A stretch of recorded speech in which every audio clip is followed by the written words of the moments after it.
Hi, Aishwarya from Aishwarya aari designers. இன்றைக்கி நம்ம பார்க்க போகிறது வந்து ஜிக்ஸாக் ஸ்டிச் தான் வந்து பார்க்க போகிறோம். இந்த ஜிக்ஸாக் ஸ்டிச் வந்து நம்ம வந்து ப்ளவுஸோட பார்டருக்கு நம்ம யூஸ் பண்ணிக்கலாம். இது கூட நம்ம எம்ப்ராய்டரிக்கு போடக்கூடிய ப்ளவுஸோட டிசைன்ஸில் வந்து இந்த ஸ்டிச் நம்ம வந்து கண்டிப்பாக யூஸ் பண்ணுவோம். இதனால நம்ம பீட்ஸ் கொடுத்துக்கலாம், இல்லை டிஃப்ரெண்ட் கலர்ஸ் யூஸ் பண்ணிக்கலாம். அந்த மாதிரி நம்ம பார்டர்ஸ்க்கு யூஸ் பண்ணுவோம். அது இல்லாமல் நம்ம இந்த வி பேட்டர்னில், அதாவது ஜிக்ஸாக் பேட்டர்னை நம்ம ஃபார்ம் பண்ணும்போது நம்மளுக்கு டியூப் பீட் ஃபார்ம் பண்ணுறது, cut bead, wheat bead, rice bead, இந்த மாதிரி பீட்ஸ் எல்லாம் நம்ம வந்து சுகர் பீடோடையோ இல்லை வந்து பஞ்ச் பீடோடையோ நம்ம வந்து வி ஷேப் கொடுக்கும்போது நம்மளுக்கு இந்த மாதிரி ஸ்டிச் தான் வந்து கண்டிப்பாக நம்ம ஃபாலோ பண்ண ஆரம்பிப்போம். ஸோ ஃபஸ்ட் இந்த ஜிக்ஸாக் வந்து எப்படி பண்ணுறதுன்னு பார்க்கலாம். அதுக்கப்புறம் மிச்சம் வரது எல்லாமே நான் எப்படிங்கிறத உங்களுக்கு நான் சொல்லித்தரேன் டீட்டெயிலாக. ஓகேங்களா? ஸோ ஃபஸ்ட்டு பார்த்தீங்கன்னா இதுக்கு வந்து மெஷர்மெண்ட் வந்து ஃபஸ்ட்டு நீங்கள் எடுத்துக்கோங்க. இனிஷியலாக நீங்கள் இப்போ தான் நீங்கள் வந்து போட போகிறீங்க அப்படின்னா கண்டிப்பாக நீங்கள் எடுத்துக்கோங்க. ஏன் அப்படி சொல்கிறேன் அப்படின்னா அப்போ தான் உங்களுக்கு வந்து அந்த ஷேப் வந்து பர்ஃபெக்டாக வரும். ஸோ எடுத்தோடனே நம்ம சும்மா வி பேட்டர்னில் இல்லை ஜி மாதிரி போட்டு நம்மளால் போட முடியாது. ஸோ பார்த்தீங்கன்னா நான் ஒரு ஸ்ட்ரெயிட் லைன் ட்ரா பண்ணியிருக்கேன். இந்த ரெண்டு லைனுக்குள்ளே இருக்கிற டிஃப்ரென்ஸ் பார்த்தீங்கன்னா ஒரு 1 சென்டிமீட்டர். ஸோ 1 சென்டிமீட்டர் கேப்பில், ஏன்னா நம்ம வந்து செயின் ஸ்டிச் வந்து 1 சென்டிமீட்டருக்கு மேலே நம்ம போகவே மாட்டோம். ஓகேங்களா? அவ்வளோ அதுக்கு மேலே நம்ம லாங் ஸ்டிச் வந்து நம்ம கொடுக்கவே மாட்டோம். ஸோ அதுக்கு தான் இந்த டிஃப்ரென்ஸ். இதுலேயுமே பார்த்தீங்க அப்படின்னா ஒரு சென்டிமீட்டருக்கும் நீங்கள் வந்து ஒரு டாட் வச்சுக்கோங்க. ஸோ தட் உங்களுக்கு வந்து அது வந்து மார்க்கிங்க்கு வந்து ரொம்ப ஈஸியாக இருக்கும். அட் த சேம் டைம் உங்களுக்கு வந்து கம்ஃபர்டபுளாகவும் இருக்கும் நீங்கள் போடுறதுக்கு. ஸோ இப்போ பார்த்தீங்க அப்படின்னா மேலே இருக்கிறதுக்கும் இதுக்கும் ஜாயின் பண்ணிக்கோங்க. திரும்ப இதுக்கும் சும்மா ரஃபாக ஜாயின் பண்ணிக்கோங்க. ஓகேங்களா? ஸோ இந்த ரெண்டுத்துக்கு நடுவில் இருக்கிற சென்டருக்கு தான் நம்ம வந்து வி பேட்டர்னில் நம்ம வந்து போட போகிறோம். ஸோ இந்த மாதிரி தான் உங்களுக்கு வரும். ஜிக்ஸாக் பேட்டர்னுங்கிறது பார்த்தீங்கன்னா உங்களுக்கு இந்த மாதிரி பேட்டர்னில் தான் வரும்.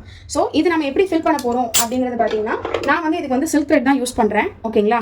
சில்க் த்ரெட் யூஸ் பண்ணலாம், ஜரி த்ரெட் யூஸ் பண்ணலாம், எந்த த்ரெட் வேணாலும் நீங்கள் யூஸ் பண்ணிக்கலாம் ப்ராக்டிஸ்க்கு. ஸ்விங் த்ரெட் வேண்டாம். ஏன்னா ஸ்விங் த்ரெட் பார்த்தீங்கன்னா உங்களுக்கு வந்து நம்ம யூஸ் பண்ண மாட்டோம் ஸ்விங் த்ரெட்டில். ஸோ இந்த த்ரெட்டை வந்து நீங்கள் டபுள் த்ரெட்டாக எடுத்துக்கோங்க. சில்க்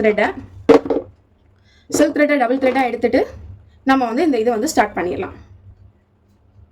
நம்ம எப்போவுமே போடுற அதே செயின் ஸ்டிச் தான், கொஞ்சம் லாங்கில் போடும்போது நம்ம எப்படி திருப்பணும் அப்படிங்கிறது தான் இதோட ட்ரிக்கே. ஓகேங்களா?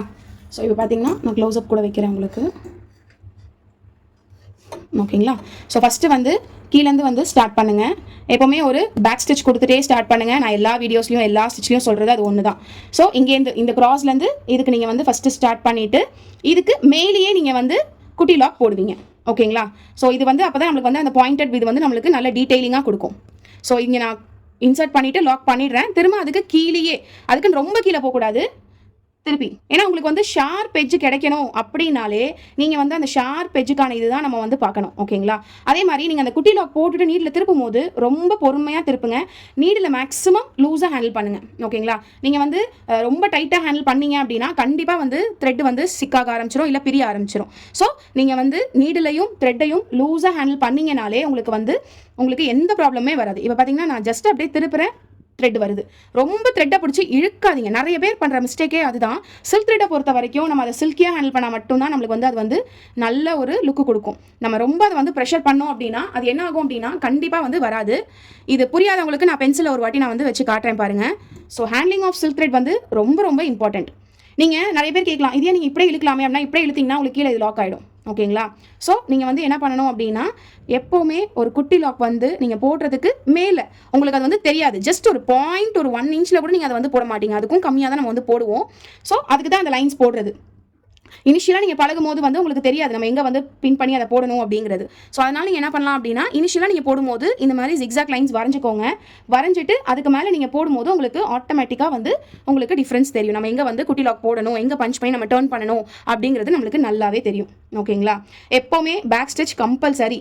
எந்த ஸ்டிச்சாக இருந்தாலும் பேக் ஸ்டிச் போட்டு ஸ்டார்ட் பண்ணீங்க அப்படின்னா உங்களுக்கு ரிசல்ட் ரொம்ப நல்லாயிருக்கும். ஸோ இங்கே பார்த்தீங்கன்னா நான் ஒரு என் நாட் போட்டு நான் வந்து ஸ்டாப் பண்ணிடுறேன். இப்போ நான் இதை உங்களுக்கு பென்சிலை நான் வந்து பண்ணி காட்டுறேன். ஸோ அப்போ வந்து உங்களுக்கு இன்னுமே கிளியராக புரியும். இப்போ பார்த்தீங்கன்னா நம்ம வந்து இங்கே ஒரு டாட் வச்சிருந்தோம், இங்கே ஒரு டாட், திரும்ப மேலே ஒரு டாட். இந்த அக்கு ஷேப்பில் நம்ம டாட் ஃபார்ம் பண்ணினோம் இல்லையா அந்த லைனில். ஸோ நம்ம ஃபஸ்ட்டு இங்கேருந்து ஒரு குட்டியாக ஒரு பேக் ஸ்டிச் கொடுத்துட்டு நம்ம இதுக்கு ஒரு லாங் செயின் நம்ம போடுவோம். போட்டுட்டு நம்ம இங்கே தானே பஞ்ச் பண்ணி செயினை மேலே இழுக்கும் போது இதுக்கு பக்கத்துலேயே ஒரு குட்டி லாக். ஓகேங்களா? நான் கேஎல்னு போடுறேன். ஸோ குட்டி லாக் தான் நான் வந்து போடுறேன். இது வந்து செயின் ஸ்டிச், இது வந்து பிஎஸ்ங்கிறது பேக் ஸ்டிச். ஓகேங்களா? ஸோ நீங்கள் நோட்ஸ் எடுக்கிறீங்க அப்படின்னா இந்த மாதிரி எடுத்துக்கோங்க. ஜிக்ஸாக் ஸ்டிச்னு போட்டுட்டு இந்த மாதிரி நீங்கள் எடுக்கும்போது உங்களுக்கு நல்ல டீட்டெயிலாக புரியும், மறக்காது.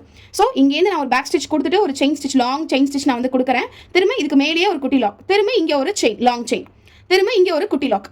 ஓகேங்களா? ஸோ இந்த மாதிரி நீங்கள் போடும்போது உங்களுக்கு ஷேப் வந்து ரொம்ப பர்ஃபெக்டாக வரும். உங்களுக்கு எங்கேயுமே த்ரெட் வந்து லூஸ் ஆகாது. இப்போ இந்த இது போட்டிருக்கிறதே பார்த்தீங்கன்னா உங்களுக்கு எங்கேயுமே வந்து லூஸ் ஆகாது. ஓகேங்களா? எங்கேயுமே உங்களுக்கு வந்து லூஸ் ஆகாது. ஸோ இந்த மாதிரி நீங்கள் போடும்போது உங்களுக்கு ரொம்ப பர்ஃபெக்டாக வரும். நம்ம இந்த பேட்டர்னில் வந்து நெக்கு கண்டிப்பாக நம்ம போடுவோம். ஒரு 500 rupees நம்ம ஒரு டிசைன் போடுறோம் அப்படின்னா கண்டிப்பாக நம்ம வந்து ஒரு ரைஸ் பீடோ ஒரு சுகர் பீடோ இல்லை வந்து ஒரு டியூப் பீடோ வச்சு நம்ம போடும்போது கண்டிப்பாக நம்ம இதே ப்ரொசீஜரில் இருக்கிற ஸ்டிச் தான் நம்ம அதில் ஃபாலோ பண்ணுவோம். அந்த மாதிரி இது நம்ம எப்படி ஃபாலோ பண்ணுறோங்கிறத அப்கமிங் ஸ்டிச்சஸ் நான் சொல்லித்தரேன்.